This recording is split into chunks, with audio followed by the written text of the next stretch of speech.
안녕하십니까, 강민혁입니다. 금요일 저녁인데 여러분들 식사는 잘 챙겨 드시는지 모르겠습니다. 제가 취업 준비를 할 때 뭐 평상시에는 굉장히 이 짜여진 스케줄에 맞춰가지고 열심히 취업 준비를 좀 했었는데, 유일하게 이제 금요일 날 오후 6시부터 밤 12시까지는 저에게 좀 상을 줬던 그런 시간이었던 것 같아요. 그래서 평상시에 좀 아껴서 쓰고, 그리고 그 모은 돈을 가지고 이 금요일 날 저녁에 먹고 싶었던 뭐 치킨이나 뭐 삼겹살이나 아니면 뭐 영화를 다운받아 봐가지고 뭐 맛있는 것들하고 먹으면서 좀 스트레스를 풀었던 생각이 좀 납니다. 그래서 여러분들도 취업 준비 기간 동안에 계속 취업 준비만 열심히 할 수는 없거든요. 그렇기 때문에 할 땐 하시고 또 쉴 때는 좀 쉴 수 있는 그러한 좀 지혜로운 준비가 좀 필요할 것 같습니다. 그래서 저 같은 경우에는 지금 내일 그 민간 경력자 5급, 그러니까 공무원 5급에 해당되는 그 경력자들의 그런 면접 컨설팅 프로그램이 있어요. 그래서 과정을 좀 준비하면서 경력뿐만 아니라 신입도 마찬가지고, 그리고 뭐 공무원이든 사기업이든 그리고 공기업이든 면접에 참여하는 모든 분들이라면 반드시 좀 주의를 해줘야 되는 몇 가지 부분들에 대해서 좀 말씀을 드리면 좋을 것 같아서 영상을 촬영하게 됐습니다. 일단은 여러분들이 면접장에 가셔가지고 어떤 질문에 그 맞는 대답을 좀 하시겠지만은, 일단 공통적으로 면접관이 좀 싫어하는 그러한 몇 가지 이 답변의 유형들이 좀 있어요. 3위부터 제가 공개를 좀 하겠습니다. 일단 저는 자체 음악 효과가 없기 때문에 그냥 입으로 내겠습니다. 두구두구두구두구두구. 3위 바로 말을 길게 하는 사람입니다. 바로 저처럼. 예, 저도 스스로 뭐 자폭하겠습니다. 예, 말 그대로 서두에 말이 너무 길게 되면 이제 면접관은 말 그대로 굉장히 피곤한 스타일이다. 여러분들이 그렇게 판단하시기 때문에 말을 좀 길게 하지 않는 게 무엇보다 중요합니다.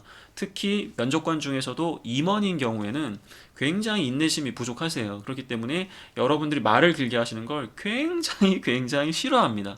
여러분들이 어떻게 보면 아직 그냥 고객일 수 있는 면접 과정에 있다 보니까 그거 들어주시는 거지, 나중에 입사해가지고 그렇게 말 길게 하시면 예, 별로 재미없을 겁니다. 그렇다면 2위도 일단 먼저 좀 살펴보겠습니다. 2위는 바로 무엇이냐? 이 음악 효과를 자체적으로 낸다는 게 굉장히 민망한 거라는 것을 지금 방금 아까 3위 부분에서 얘기하면서 뼈저리게 좀 느낀 것 같아요. 그래서 음악 효과 없이 예, 바로 그냥 음악 효과가 아니죠. 음향 효과인가요? 예, 어쨌든 말 그대로 2위는 바로 동문서답을 하는 겁니다. 저처럼 예, 동문서답을 좀 하는 건데, 그 아까 말을 길게 하면 굉장히 피곤한 스타일이라고 얘기했었잖아요. 동문서답을 많이 하면 굉장히 답답한 스타일이 됩니다. 그래서 아이고 이 말귀도 못 알아듣는 놈 나중에 일하다 보면 얼마나 내가 답답하겠어, 약간 그런 생각이 들기 때문에 여러분들이 동문서답을 하는 걸 굉장히 싫어해요. 자, 그러면 대망의 그 1위를 공개하겠습니다. 면접관이 가장 싫어하는 여러분들의 답변 유형 1위, 바로 동문서답을 길게 하는 경우입니다. 바로 저처럼. 영상을 만들다 보면 막 여러분들한테 너무 많이 막 얘기해주고 싶은 거예요. 그러다 보면 약간 좀 불필요한 이야기도 좀 하게 됩니다. 그래서 편집이 없다 보니까 그런 부분을 자르지 못해가지고 아마 제가 제일 해당되는 사람인 것 같은데, 여러분들은 저와 같은 실수를 절대 해서는 안 되겠습니다. 그래서 동문서답을 길게 하게 되면 이거 완전 진상이 돼버리는 거예요. 그래서 여러분들이 면접장에서 진상이 되시면 안 되잖아요. 그렇죠? 그래서 이 부분을 좀 주의를 좀 해줘야 되는데, 사실 말을 길게 하고 동문서답을 하고 동문서답 길게 하고, 요건 우리가 평상시에 어느 정도 본인도 약간 느낌이 좋지 않다라는 것을 어떤 경험을 통해서 이미 알고 계실 거예요. 그러면 왜 이러한 현상이 발생하는가, 그 원인을 명확하게 파악하셔야 여러분들 이런 것도 좀 개선을 좀 할 수 있겠죠. 그렇죠? 그러면 가장 중요한 원인은 여러분들이 너무 지나치게 긴장을 하고 있기 때문입니다. 그래서 예를 들면 이런 거예요. 긴장을 하다 보면 평가자가 요구한 그 한국말을 잘 알아듣질 못해요. 그러니까 분명히 평상시에 좀 평정 상태, 이 뭐랄까, 평정심이 유지되는 그러한 상황이라고 한다면 여러분들이 이야기하는 부분들이 혹은 평가자가 이야기하는 부분들이 굉장히 잘 들리는데, 약간 긴장을 하거나 걱정을 하기 시작하면 그 사람이 한국말을 하더라도 잘 이해가 안 갈 때가 많다라는 거죠. 그래서 그런 긴장에 대한 부분을 얼마나 우리가 좀 줄여나갈 수 있느냐, 그러기 위해서는 무엇보다 이와 같이 면접장과 같은 유사한 상황에 많이 처해보는 것이 굉장히 중요합니다. 그래서 모의 면접 연습도 좋지만 실질적으로 좀 나보다 나이 많은 그런 뭐 아저씨 아니면 뭐 상사 혹은 선배, 교수님, 어른, 이런 분들에게 어떠한 본인의 의사 표현을 정확하게 할 수 있는 그러한 반복적인 습관을 기를 수 있는 상황에 많이 접해 보시는 것을 노출시키는 것을 굉장히 좀 여러분들이 좀 적극적으로 좀 해나가면 좋을 것 같고요. 그리고 또 하나는 그 질문에 그 면접관의 질문에 무조건 즉시 뭔가 답변을 해야 된다라는 고정관념을 버리셔야 될 것 같아요. 그러니까 무슨 느낌이냐면 면접관이 뭔가 질문을 하면 바로 거기에 뭐 답변하지 않으면 뭔가 큰일 나는 것처럼, 그리고 답변을 못하면 뭔가 내가 죄인 같은 느낌. 절대 그렇게 여러분들이 생각할 필요는 없거든요. 그렇기 때문에 여러분들이 뭐 질문이 오고 난 다음에 잠깐 뭐 뒤에 뭐 이야기를 하는 것도 크게 문제가 안 되기 때문에 너무 지나치게 뭐 버튼을 누르면 바로 뭔가 자판기처럼 대답이 나와야 된다, 그런 게 아닙니다. 왜냐하면 면접이라는 과정 자체가 지극히 우리 일상생활에서 발생되는 그러한 순간이 똑같이 거기서도 진행이 되는 거거든요. 그렇기 때문에 뭐 우리가 일상생활에서 누군가 나 질문을 했는데 뭐 기억이 안 나거나 아니면 또 신중하게 이야기하고 싶다던가 혹은 일부러 또 말을 천천히 할 수도 있는 거잖아요. 그렇기 때문에 그러한 과정 자체가 전혀 어색한 게 아니니까 여러분들이 그런 고정관념을 가지고 무조건 좀 질문에 답변을 빨리 해야 된다, 그런 부분을 좀 떨쳐버리시는 게 더 좋을 것 같고요. 그리고 마지막으로는 이 암기한 내용을 좀 응용하지 못하고 그대로 이야기하려 하다 보면 이와 같은 실수를 많이 합니다. 이게 무슨 느낌이냐? 다수의 또 여성 지원자분들께서 어떤 분들이 많이 있냐면 굉장히 좀 적극적이고 좀 사전에 준비를 잘하기 위해서 이런 시나리오를 만드시는 분들이 있어요. 그러니까 저희 제자들도 야 면접 준비 돼 있냐 하면은 예 저 완벽합니다. 그래 뭐가 완벽한데 딱 보면 뭐 거의 뭐 예상 질문에 대한 답변이 거의 한 뭐 3, 40장이야. 이렇게 좀 정말 준비를 잘 하시는 분들은. 그런 친구들은 사실 제가 개인적으로 좋아하지 않아요. 왜냐면 내가 많이 읽어봐야 되니까. 미안하다, 누구누구야. 하여튼 최근에 이런 학생들이 몇 명 있는데, 어쨌든 그래요. 제가 그렇게 썩 좋아하지는 않는데, 그렇게 준비하는 건 좋고요. 그리고 또 그렇게 준비해야 걱정이 안 되기 때문에 좀 면접 때 좀 면접을 잘 볼 수 있다. 이게 사람마다 준비하는 방법이 다르기 때문에 뭐 괜찮은데, 대신 주의할 것은 암기하는 것은 좋지만 그 질문이 100% 똑같이 나오진 않거든요. 예를 들면 이런 거죠. 우리 지원자의 단점이 무엇인가? 이거 내가 외운 게 있어요. 근데 면접관 이렇게 물어보는 게 아니라 주변에서 이야기한 우리 지원자의 단점은 무엇인가? 이거 내 단점 물어보는 거네? 내 단점 외운 게 있는데 이거 얘기해야지? 그러면 동문서답이 되는 거예요. 그 다음에 또 이런 느낌이에요. 아까 이 질문이 단점이 무엇인가 물어봤잖아요. 그 다음에 질문은 주변에서 이야기하는 우리 지원자의 단점이 무엇인가를 물어봤단 말이에요. 근데 세 번째 질문 좀 더 어려워져요. 예를 들면 이런 느낌이죠. 우리 지원자가 나중에 자녀가 생겼을 때 물려주고 싶지 않은 단점이 있다면 무엇인가? 이거 앞에 있는 단점은 약간 형식적으로 준비해 왔는데 예를 들어서 진짜로 내가 나중에 자녀한테 이거 진짜 이런 정말 나쁜 단점은 물려주면 안 되는데 순간 거기에 뭐랄까 이입이 돼버린 거지. 그러다 보면 또 솔직하게 얘기할 수도 있겠지만은 대부분의 지원자들은 거기서 또 외운 걸 얘기하려고 하거든요. 그러면 분명히 면접관이 요구했던 어떠한 뉘앙스와 좀 벗어나는 답변을 하기 때문에 동문서답으로 넘어가는 거고, 또 동문서답을 하다 보면 우리 지원자가 이게 느낌이 좀 싸해가지고 어떻게든 좀 답변을 해보려다 보면 또 답변이 길어져요. 그럼 어떻게 된다? 진상 1순위가 되는 겁니다. 그러면 이제 여러분들이 또 면접장에서 좋지 않은 결과를 얻기 때문에 그러한 부분들에 대해서 좀 주의를 좀 해줘야 돼요. 그래서 면접이라는 것은 대화라고 늘 얘기를 하잖아요. 많은 분들이. 딱 이런 거예요. 면접이라고 해서 굉장히 뭐 특이한 상황이 그 순간에만 발생되는 게 아니라 우리 일상생활에서 계속 발생되는 상황인데, 단지 좀 더 정식적이고 어떤 목적 달성을 위해서 우리가 좀 더 형식을 갖춰서 진행하는 과정이라고만 생각을 하시면 되는 것이지 뭔가 특별한 과정이 아니라는 거죠. 그렇기 때문에 우리는 면접관의 그 질문을 경청하는 것에서부터 이 면접이 시작되는 것이다라는 것을 절대 잊어서는 안 돼요. 그래서 경청을 위해서는 무엇보다 그 면접관의 질문에 추측을 하려고 하시면 안 돼요. 이런 느낌이죠.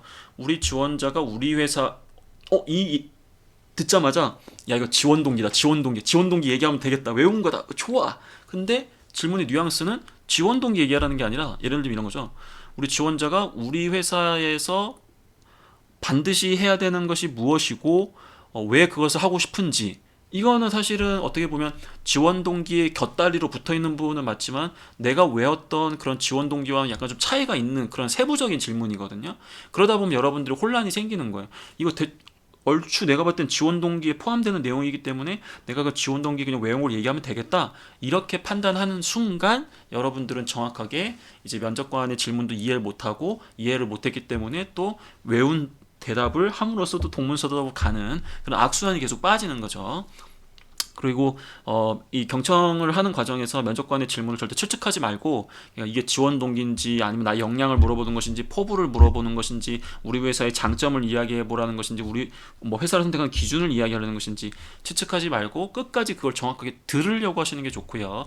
만약에 이해가 안 가면 공손하게 면접관님께 요청해서 질문을 다시 하시면 돼요. 면접관님께서 말씀하신 부분이 이러이러한 부분인지 제가 다시 한번 확인하고 말씀을 드려도 되겠는지요? 라고 하면 면접관이 그래, 내가 원한 게 그거다. 그렇게 해버리면 여러분들 명확하게 그거에 대해서 좀 경청도 한 거고, 이제 말 그대로 동문서답으로 탐정포로 빠지지도 않고 답변을 할 수 있는 그러한 부분을 보여줄 수 있다라는 거죠. 그리고 또 하나, 이제 여러분들이 이제 말이 길어지지 않기 위해서, 그 다음에 동문서답 하지 않기 위해서는 무엇보다 결론을 먼저 이야기하는 게 굉장히 중요해요. 그러다 보니까 우리가 뭐 두 갈식의 답변을 이야기해라 라고 얘기를 많이 하는데, 알면서도 잘 안 되는 게 뭐 이런 부분이죠. 대다수의 지원자들은, 저도 마찬가지예요. 이야기를 하다가 좀 시간을 벌면서 다시 좀 생각을 하면서 정답을 이야기하려고 하는 경향이 있어요. 저도 지금 이 영상을 지금 그렇게 만들고 있어요. 어쨌든 제가 바로바로 생각난 부분들을 여러분들한테 공유를 좀 해주고 싶어서 이렇게 하는 거기 때문에, 어쨌든 그럼 우리가 이제 말 그대로 두 가지씩 답변을 해야 된다라고 말씀을 좀 드렸는데, 두 가지씩 답변은 또 어떤 거냐? 예를 들면 이런 거예요. 우리 지원자가 가장 큰 실패 경험이 무엇이냐라고 물어보면, 저는 과거에 이런 것을 실패한 경험이 있습니다. 이렇게 얘기하면 이게 두 가지씩이냐? 이건 두 가지씩이 아니다라는 거죠. 왜? 우리 지원자가 가장 큰 실패 경험이 무엇인지 이야기해 말하는 것은, 실패를 통해서 무엇을 깨달았고 앞으로 실패를 하게 되더라도 우리 지원자는 그런 걸 어떻게 극복할 것인지, 그걸 물어보고 싶어서 이 질문을 던진 거예요.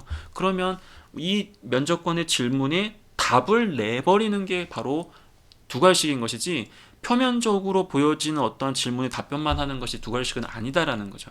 그렇기 때문에 기본적으로 주로 면접에서 나오는 여러 가지 출제 질문들에 대한 의도 파악하는 노력을 평상시에 많이 하셔야 되고, 자주 출제되는 문제에 대한 두 가지 답변에 대한 것들은 어느 정도 암기를 하면서 이렇게 연습을 하시는 것은 충분히 여러분들한테 도움이 좀 될 수 있습니다.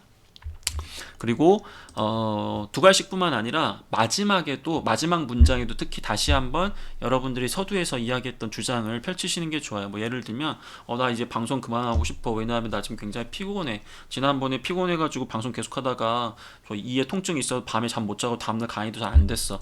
나는 그래서 지금 방송 그만하고 싶어. 이런 식으로 말 그대로 주장, 이유, 사례, 그 다음에 재주장, 이런 식으로 중간에 거는 좀 약간 좀 다르게 한다고 하더라도 주장과 재주장에 대한 처음과 마지막 부분을 명확하게 잡아줌으로써 평가자에게 일관되게 나는 이러한 답을 당신에게 준 것이다라는 것을 명확하게 전달하는 것 굉장히 좋은 방법입니다. 그리고 마지막으로 요 얘기만 하고 전 줄이도록 할게요. 우리가 이제 뭐 군대에 갔다 오신 분들은 아시겠고, 뭐 여성 지원자분들도 잘 알겠지만은 복명복창하는 게 굉장히 좋은 답변 중에 하나거든요. 예를 들면 이런 거죠. 우리 지원자 취미가 무엇인가요? 저의 취미는, 이런 식으로 복명복창하라는 거예요. 예를 들면 우리 지원자는 대학교 때 가장 노력한 경험이 무엇인가요? 제가 대학교 때 동아리 활동을 했는데요. 그때 어떤 상황이었어요? 이런 식으로 얘기하지 말고, 제가 대학교 때 가장 노력을 많이 했던 경험은, 이런 식으로 면접관의 이야기를 명확하게 들었고 그 부분을 이야기하겠다는 의지를 복면복창을 통해 가지고 이야기를 해 주시라는 거죠.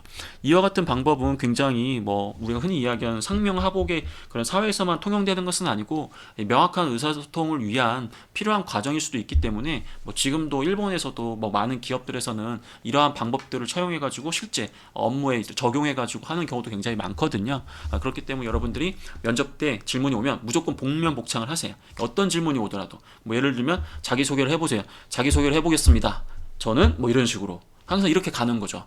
우리 지원자의 포부는 무엇인가? 저의 포부에 대해서 말씀드리겠습니다. 이런 식으로. 아니면 저의 포부는 이런 식으로 계속해가지고 면접관의 그 질문을 리마인드 하면서 그것을 복면복창하고, 그 복면복창하면서 시간을 버티면서 생각을 하고, 그리고 그 뒤에 그 이야기를 해주시고요. 그리고 맨 마지막에 다시 한번 제가 대학교 때 가장 노력했던 경험이 이런 것이었습니다. 이렇게 해서 또 요약을 한번 해주는 뭐 그러한 답변 방법이 나쁘진 않다라는 거죠.